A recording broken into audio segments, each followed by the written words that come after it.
Are you a thoughtful leader? Maybe you are. Maybe you think you are. Let's find out. I'm Mindy Gibbins-Klein. I'm author of The Thoughtful Leader and host of the Thoughtful Leader podcast. Thoughtful leadership is all about thought leadership that goes above and beyond. Thought leadership that is truly new and original, exciting, disruptive, maybe even groundbreaking. Because let's face it, we need to raise the bar. My guests and I are absolutely obsessed with finding truly original thought leadership, and I'm going to bring you so many exciting ideas and opportunities, things for you to think about, and chances for you to push your thinking that you'll be very glad you tuned in. So thanks so much for checking out Thoughtful Leadership and the Thoughtful Leader podcast. I look forward to connecting with you very, very soon. Calm down. Just calm down. I cannot tell you the number of times that I've been told to calm down over my lifetime, including very recently. So this just made me think about you and whether anybody's told you to calm down. It is quite an overused phrase. And if you know anything about me, you know I like to question phrases and words and be intentional about the way we use them. But this particular one is highly emotive. For me, it just brings up a lot of emotions immediately. I feel it when somebody says, calm down. And let me explain, there are times when it is useful to calm down. So the episode today is going to talk about the implications when somebody, anybody tells you to change your emotional state. So that's kind of the context. Also, the power of being high energy, if you are like me, and being intentional with your energy. So those are kind of the three themes that I want to talk about. Let's do the first one, because if anybody tells you how to feel, first of all, they're not you. Secondly, they probably mean well, maybe not. They may have some ulterior motive, for you to act in a certain way. So you need to be aware when other people are trying to shape or shift your emotions. Your emotional state is yours. You choose the state. If you become aware of a state that you don't want to be in, there are lots of ways to shift your state, but you are responsible for that. There are certain, let's just say, inappropriate ways of behaving in public, in society. For example, I know this is going to push a few buttons. Is it ever appropriate to laugh at a funeral? I believe it is. If somebody is doing a eulogy or a speech about the person who's deceased and they're telling a funny story, you cannot sit there with a straight face and not laugh, because you definitely want to have that opportunity to feel in the moment and to feel everything. And also, in a way, it's like respecting the person, I think. So this is my personal feeling.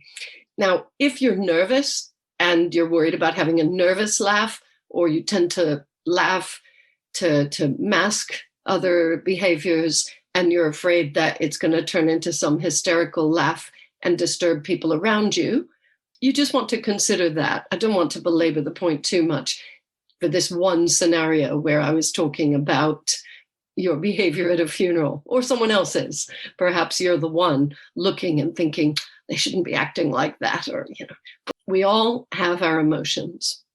So let's narrow down the discussion and talk about the instances where somebody has told you or me to calm down. I don't like it.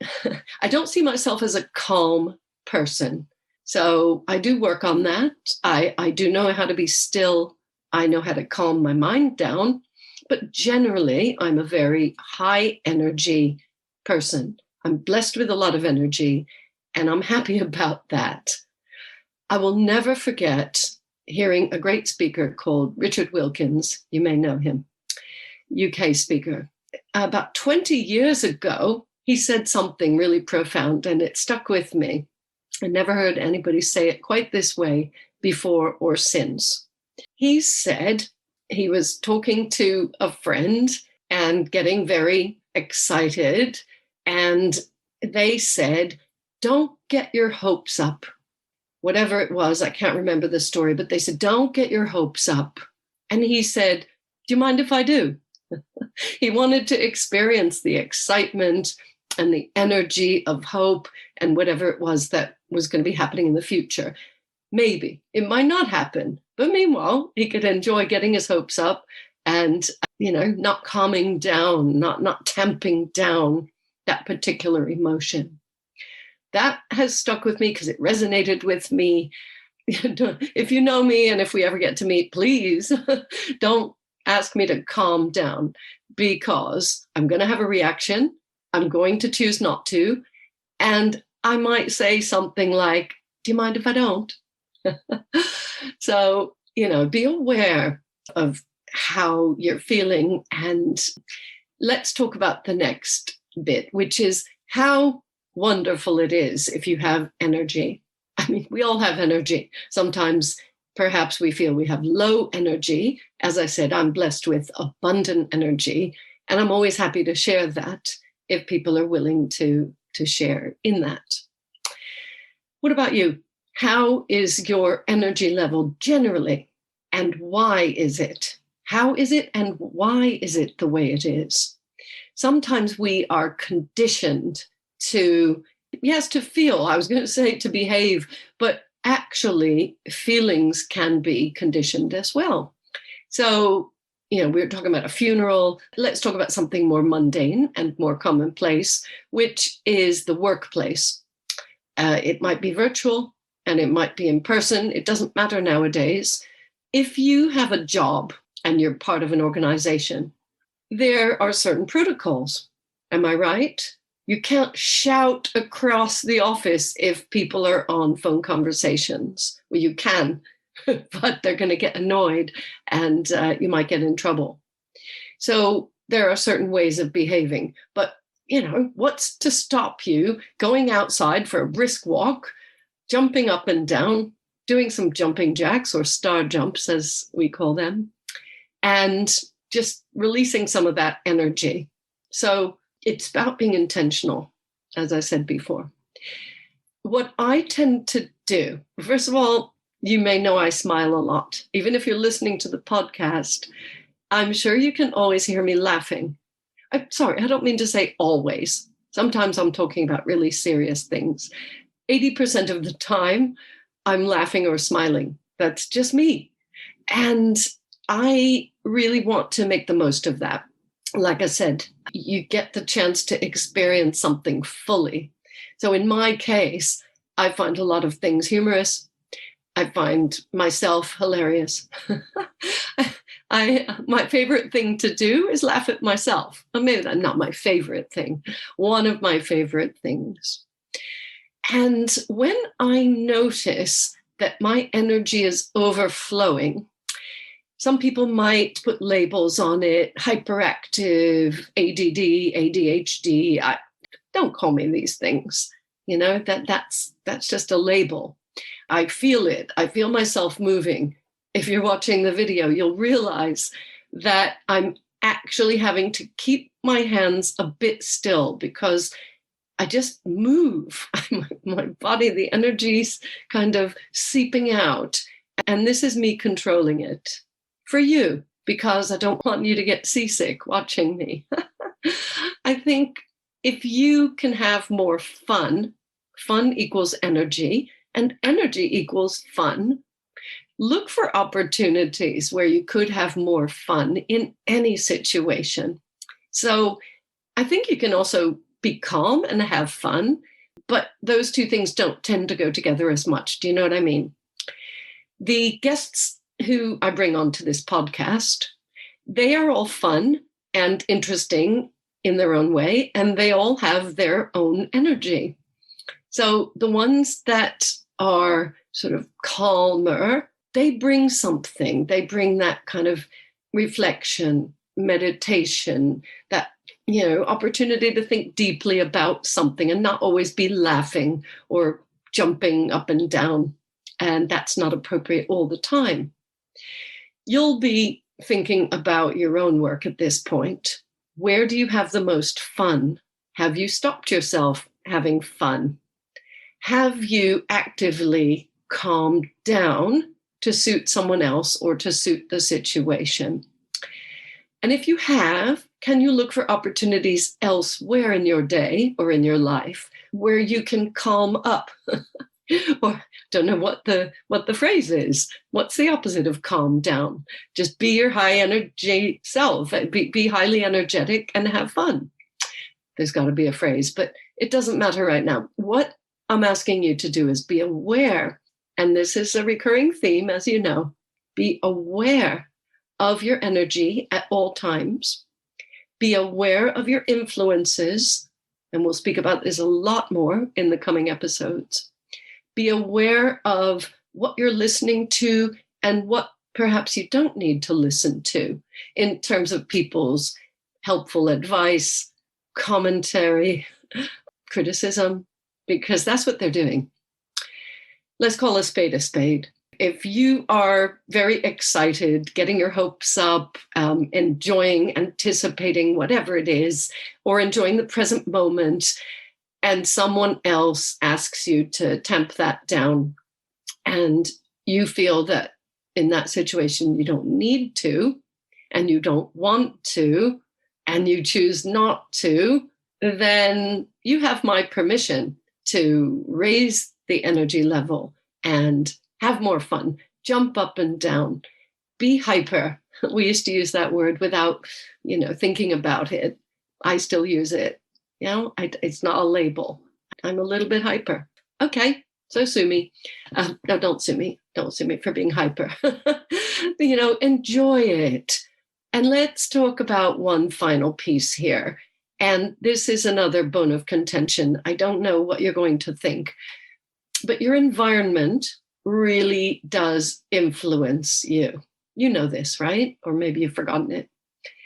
Your friends, your colleagues, the work that you do, the clients who you accept as clients, if you're in that position, if you work for yourself, you have accepted every client you're currently working with.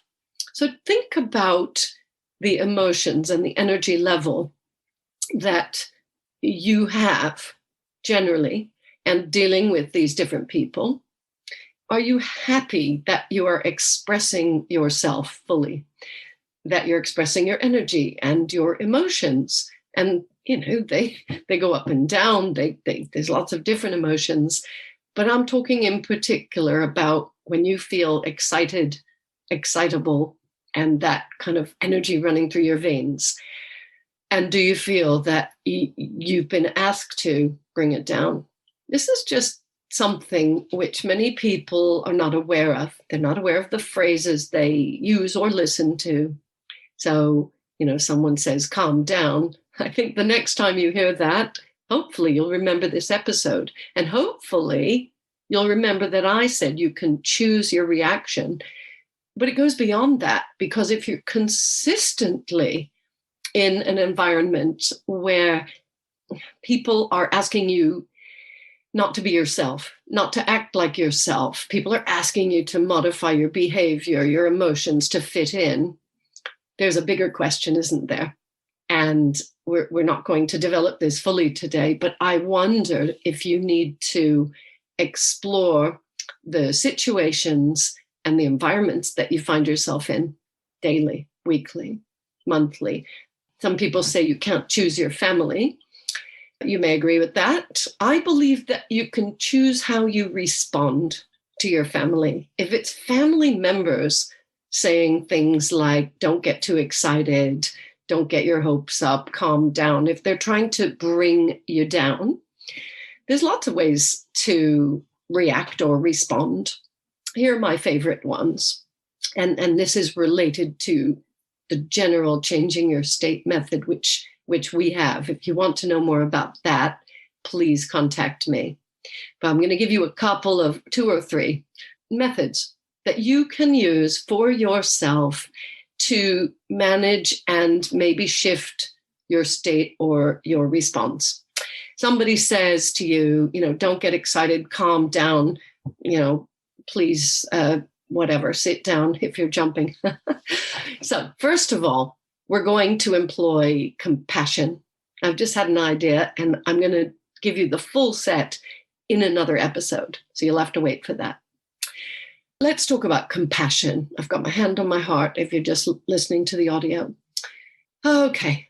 Compassion for whom? Yourself, because you're being criticized. Compassion for the other person. Okay. I know you're coming from a good place, generally. I hope you're thinking about the other person. What is it that's making them say that or causing them to say that? There's something underneath that. Maybe they have been conditioned to be embarrassed when people show a lot of emotion. Maybe they find it difficult to control their own emotions or express their own emotions. And so they are reflecting that. They're actually projecting that onto you. Anyway, there's something going on. So just treat them with compassion. Okay, I understand. Let's use another one of my favorite methods, which is humor. I've spoken about it today. It's difficult to do in the moment sometimes. It is. So if somebody attacks me, or that's a very extreme word, if they're criticizing anything about me, I'm working on getting faster at bringing humor to the situation. It can be difficult in the moment on a Zoom call to fix your face and put a smile on your face. But actually, I learned this in the car when I was driving. And this has nothing to do with someone telling me to calm down. I'm sure they were shouting something else from their car. When somebody's angry and they're projecting that onto you. So I'd put a smile on my face and take a deep breath.